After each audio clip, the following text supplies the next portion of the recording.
I dragi gledalci, dobrodošli u novi video ovog popodneva. Nalazim se u Portimao u Portugaliji na stazi koja je danas predodređena za prezentaciju, odnosno svetsku prezentaciju ili launch novih CF moto modela, a među kojima je i njihov trenutni flagship Supersporta 675 SRR.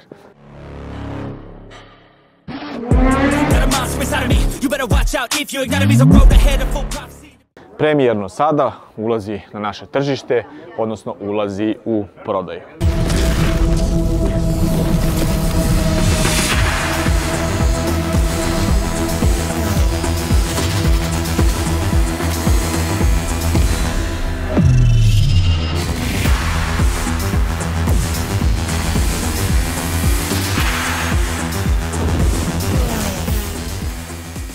.675 SRR nosi trocilindrični agregat zapremine 675 kubnih centimetara koji razvija u varijanti za europsko tržište zbog Euro 5+ normi 88.4 konjske snage i 70, odnosno 68 Nm za europsku verziju. Isti ovaj agregat deli i sa naked varijantom 675 NK. Neeuropske verzije imaju bolje mape zbog manjih ograničenja i razvijaju malo više snage i obrtnog momenta, što iznosi oko 94 konjske snage i 70 Nm obrtnog momenta. Sa svojom snagom od 0 do 100 razvija za svega 3.6 sekundi, a top speed mu po papiru iznosi 220 km/h, dok sam ja uspeo izvući nešto više par po satu.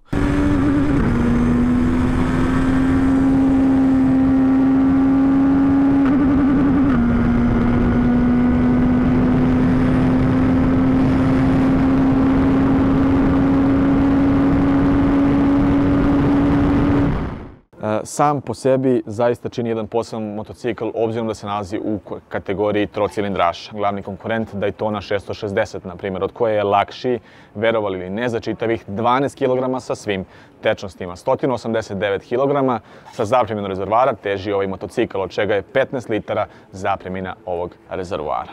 Glavni konkurent mu je Daytona 660, a tu su i dva prethodnika trocilindraša MV Agusta F3 675 i Daytona 675R. Na odnosu na 675 F3 i Daytonu 675 i 660 ima malo manje snage, ali ima više obrtnog momenta.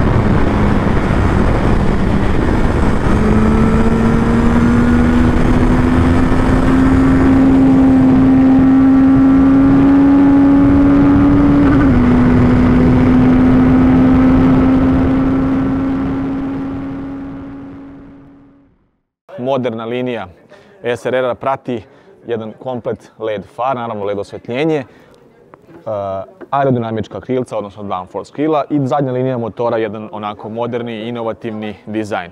Kada već pričamo o tom delu, sedište je jako udobno na ovom modelu i dolazi u tri varijante. U osnovnoj je na visini od 81 cm, 79 niža varijanta i 83 cm sa višom varijantom. Ja ću sada sesti sa mojih 185 cm da vidite kako meni stoji ovaj motocikl i kakva je zapravo pozicija samog sedenja. Poprilično visok rezervoar koji dolazi onako u jednu onako višu poziciju, opružene noge, skroz leže stopala na zemlji. Heble na prvu se čini da su povišene, kao što je to bio slučaj sa prethodnicima 450 SR i 300 SR. U ovom slučaju zaista onako jedna dobra pozicija, bar po mom mišljenju. Naravno, kada se zalegne dosta mesta iza, kako bi moglo da se sedne i spusti dole, jedna onako fina skroz pozicija jednog super sport motocikla. Ono što tehnologija posjeduje ovaj motocikl, to su traction control u dva nivoa, odnosno setu 1 i 2. Pored toga ABS i quick shift na gore, odnosno quick shifter na gore. Pored sve te elektronike, tu nam je i Color TFT ekran koji sada ima mogućnost konektovanja preko CF Moto Ride aplikacije i da prosto mirorujete navigaciju na ekran, da se bukvalno vidi cijela mapa sa svim onim predlozima, kojom putanjom idete i tako dalje. Jedna korisna stvar za ovaj motocikl koji je kako za stazu, tako i za ulicu. Sve ovo je smešteno u cevasti čelični ram, a što se tiče ostatka opreme, ima potpuno podesive kajabine upside down 40 mm viljuške, Jean Jouanove radijalne kočnice četvoroklipne napred koji zaustavljaju 2 diska prečnika 300 mm, dok se iza nalazi jednoklipna kočina na čelju, također Jean Jouan, koja zaustavlja jedan disk prečnika 260 mm.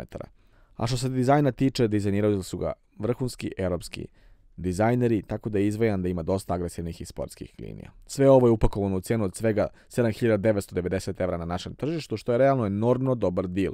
Da ne zaboravimo 4 godine garancije koje dolaze uz to.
Završila se i današnja test vožnja. 3 stinta sa ukupno vozilo, 10, 15 i 25 minuta, gde sam imao prilike da izvučem maksimum iz ovog motocikla.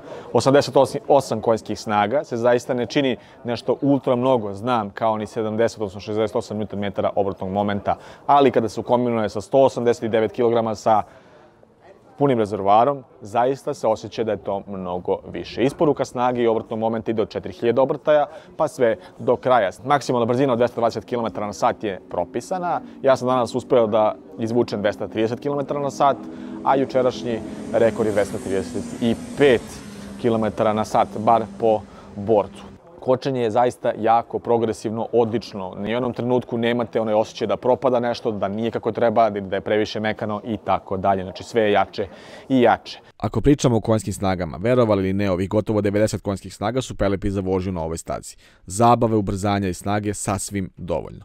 Možda udarni deo nije kao kod V2 Ducatija, možda nije na nivou R6 Yamahe po snazi, ali pruža zabavu jer veoma brzo se dostižu obrtaji i osjećaj na gasu je prelep i dobro ubrzanje ima po krivinama. Menjač je savršen, besprekoran zajedno u kombinaciji sa savršenim quick shifterom na gore. Nažalost, fali mi taj deo quick shiftera na dole. Mislim da bi to upotpunilo celu ovu zabavu i utisak na bolje. Zabavan je koliko je i 675 Daytona koju sam vozio pre nekoliko godina. Ako ga poredim sa 660 Daytonom koju sam nedavno testirao, ovaj motor je daleko zabavniji. Sve je baš kako bi trebalo biti. Kombinacija svega ovoga šasije, prednje viljuške sa, naravno, kajabinim podesivim vešanjem i sa podesivim amortizerom. Pravljivost je zaista vrhunska. Sa 2 klika na gore za kompresiju i predopterećenje, motor se sjajno vozio i pružio mi je dosta kontrole i preciznosti i osjećaja lakoće vožnje. Apsolutno je stabilan, sa jakim kočenjima i ceste gumama koje su me zaista oduševile, a u koje sam, mogu reći iskreno, sumnjao da li će se držati dobro, da li će proklizati da me ne baci na neki high side. Motor nije prejak, da, ali pruža komfor i za nove vozače koji bi prešli sa 300 ili 400 kubika motora na neki jači motocikl. Pruža sigurnost, stabilnost i sve ono što je potrebno za neku dozu zabave i vožnju malo ozbiljnijeg tipa. Ako bismo ga stavili u poređenje sa CBR-om 600RR, ZX6R ili R9, to su zaista daleko snažniji motori koji će vam dati bolje performanse, da, ali ne zaboravite da ćete u tom slučaju morati dati još par hiljada evra, što nije malo. Naravno, nije sve sjajno. Rev limiter je preagresivan i to mi je zasmetalo zaista pri promjeni stepena prenosa. ABS je također nešto što menja dimenziju vožnje, ne može da se gasi tako lako osim kada se izvadi osigurač, ali kada se ugasi kočenje je mnogo bolje, tako da bi se zaista kočilo vrhunski mora da se ugasi kako bi to bilo dobro i osjeti se abnormalna promjena u kočenju, naravno na pozitivno. Također bih naglasio da valja ugasiti i traction control koji je par puta meni gušio motor na visokim obrtajima u 5. i 6. stepenu prenosa. I mogu reći da sam zaista izvukao te neki maksimum, oprobao ga u svim mogućim uslovima.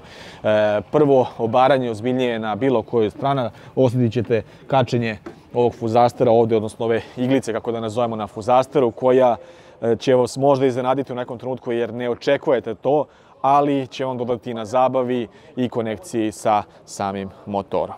I pri obaranju motocikla odgovarala mi je i pozicija fuzastera, i pozicija hebli, i pozicija sedenja uopšteno. Rezervoar nije klizav toliko da mi je nešto smetalo, prosto noge leže da treba da budu, odnosno sve je nekako onako dobro ukomponovano.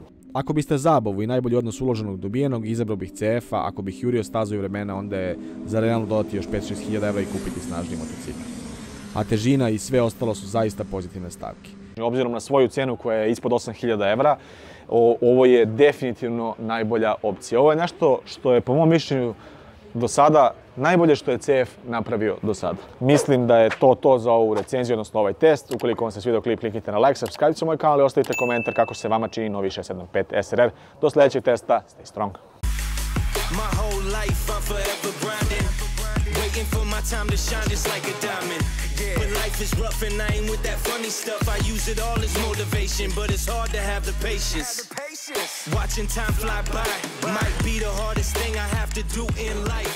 Frustrated that I ain't where I want to.